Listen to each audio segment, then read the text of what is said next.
in looking at this area. But first of all, I'd like to speak to you about this company. It's a company that some of us love, and some of us perhaps not so much. However, there's no denying how much this company has had an impact on technology. Now recently, they've just had a major milestone this year.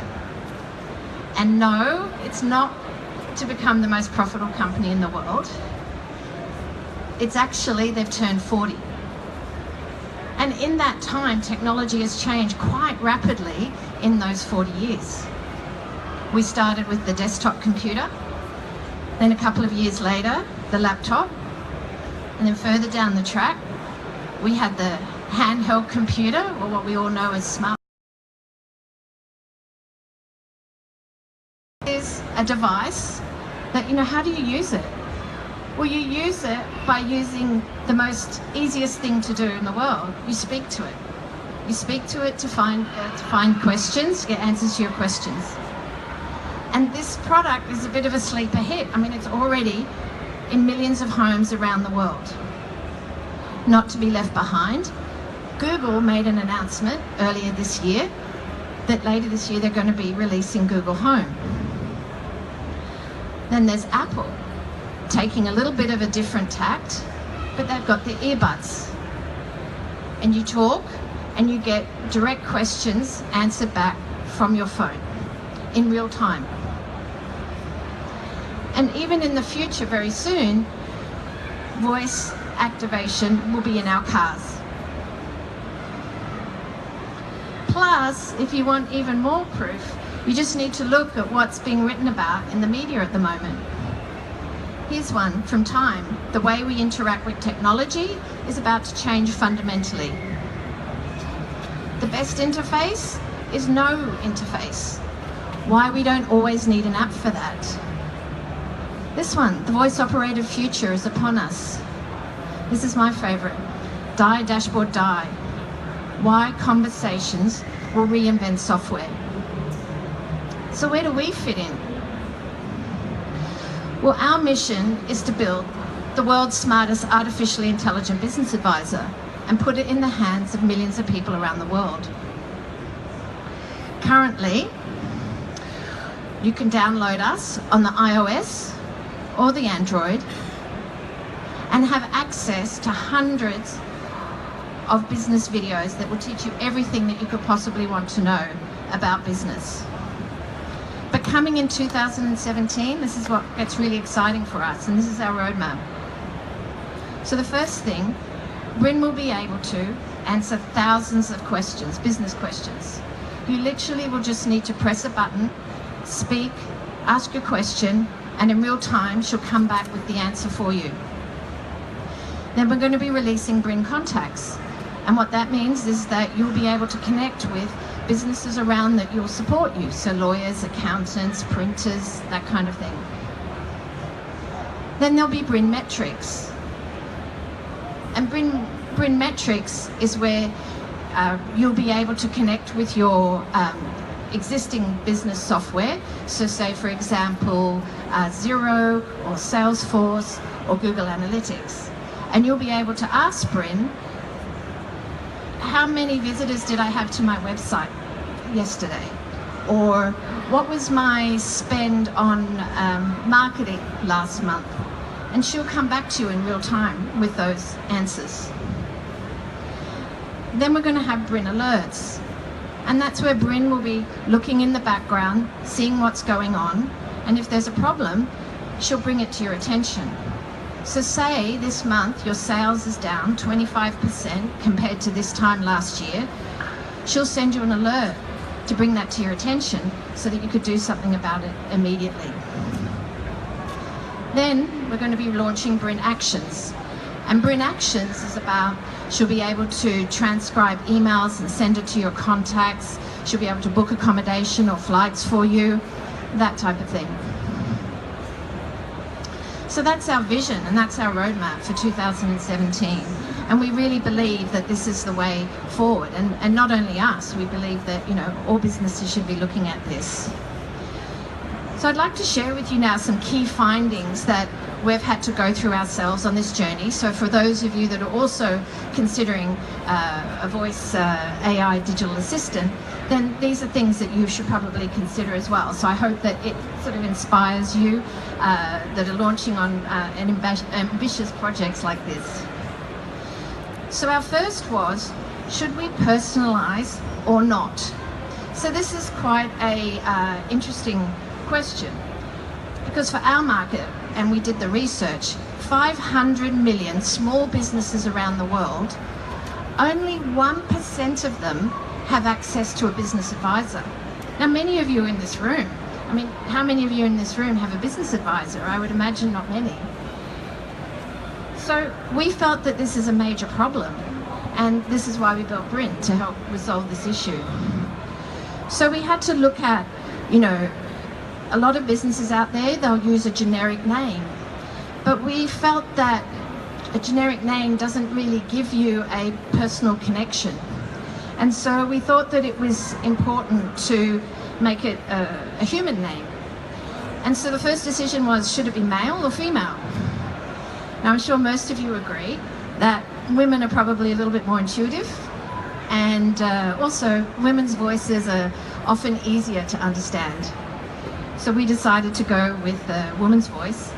We also wanted the name to be short. Obviously it had to be available. And we felt that it also needed to start with B. And the reason is we love business, so we thought that B was a good beginning of the name. And we simply searched in Google, looked up 4-letter girls' names beginning with B, and we came up with BRiN. Now, we'd already been using BRiN for a couple of months, organising all our trademarks and things, and then all of a sudden we made the connection that one of the co-founders of Google, Sergey Brin, also had the same name. But we decided that we were too far down the track and we'd already become too attached, so we just kept going and thought that we'll stick with the name. Now, we feel that it is important to give a human name to make it easier for your customers to have a personal connection with your digital assistant. And it's not because you want to deceive your customers that you are speaking to a human. That's not the right thing to do. But if you make it more human-like, then it's easier for people to connect. So we would certainly recommend for anyone that's looking at this that it's better to go with a human name. And you just need to look at what others are doing. I mean, Apple has Siri, IBM has Watson. So, you know, I feel that if you're not looking at in your business to have a digital AI assistant that's voice powered, you're really missing out. It's really a space that one needs to be in. So then the next question was moving from questions to conversations. And this is a really important distinction, because most what people call conversation chatbots or things like that, they're just question and answer. So you ask a question, you get an answer. You ask another question, you get another answer. It's a one-way dialogue, and if you don't ask a question, then nothing happens. And you could go for days, weeks and months where you're not engaging with your customer, because unless they ask you a question, then nothing happens. And you know, there's a lot of companies out there in this space, and really great companies, you know, like API.ai or Wit.ai. But the thing is, at the moment, they don't have the tools yet for developers to create what we would call true conversations, where you need to be both reactive and proactive. So we had to build our own. And it's been more than 12 months in the making, and I'm pleased to say that we're nearly there. And so in the new year, we will be able to launch a part of BRiN where you'll be able to ask her thousands of questions, and it will be a genuine, should I say, dialogue, backwards and forwards. And so that it's not just reactive, but it's also proactive. And so by that I mean, so say for example, your customer hasn't been to your site or your app for a period of time, and you, in a very personalized way, could have your digital assistant go and reach out to them. As an example, hey Jane, I noticed you finished watching that email marketing video yesterday. How was it? Did it help you answer your question? I mean, how cool is that? So your digital assistant could go out and reach and then engage in that conversation. And we just feel that you'll create greater relationships with your customers. You'll encourage them to use your product more, and then ultimately they're going to get a greater outcome. The next decision we had to look at was whether to crowdsource or not. Now, anyone that's in this space right now knows that if you're going to go with a digital AI assistant, you need bucket loads of content. And it's a very challenging thing. And what a lot of people are doing right now is they crowdsource their content. And by that I mean they go to the internet, they go to different in-sources, they scrape the web, and they use machine learning tools to either shorten or structure the content that they want. Now, these are great tools, but we believe that you shouldn't 100% just rely on them, because we don't believe that it gives you the best quality content for your customers. So what other companies like Apple and Microsoft have done is they've pulled together teams of writers, and we've done the same. And it is, yes, it is more capital intensive for sure, and it does require a lot of time and care to get that content right. But we do believe it's the better way to give the better outcome for your customers. Because if in your responses back to your customers' questions or in the conversations that you're having, you don't give good quality back, and after say 2 or 3 times using it, they're like, oh, well, that didn't even make sense. Well, then they're not going to come back. So you need to ensure that the content is accurate, engaging, and that takes time. And so if you have a combination of the machine learning, but also content that you create yourself, we feel that that's a better outcome for your customers.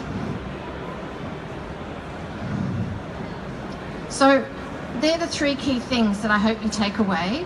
So, whether to personalize, we believe it's the right way, to go down the track of true conversations rather than Q&A, and then looking at your content and, not just crowdsourcing your content.